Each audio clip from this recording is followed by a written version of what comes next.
এই যে দেখেন, এরকম সুন্দর সুন্দর সাইকেল মানে এত কম প্রাইসে কিভাবে দেয়? এটা কি প্রতারণা নাকি? এই যে দেখেন, প্রথমতে দেখাই, এই সাইকেলটার দাম 2500 টাকা। এই সাইকেলটার দাম 2500 টাকা। এই সাইকেলটার দামও 2500 টাকা।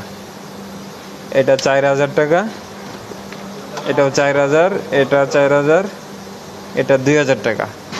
তো এরকম কম প্রাইসে আপনার মানে সাইকেল কি আসলে তারা দেয়? এই দেখেন 2500 টাকা, এই দেখেন এটাও 2500 টাকা।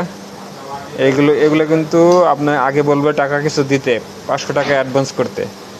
আপনারা কখনোই টাকা অ্যাডভান্স আগে করবেন না। দেখেন এই যে সুন্দর একটা সাইকেল 2500 টাকা, এই বাচ্চাদের সাইকেল। তো এই যে পেজটা দেখাচ্ছি, এই দেখেন, এই যে পেজটা কি, বেবি বাইক অনলাইন শপ। 65% ছাড়ে তারা ডিসকাউন্ট দিচ্ছে। আসলে এই একটা সাইকেল অনেক দামি, এগুলো এত কম দামে তারা কীভাবে দেয়?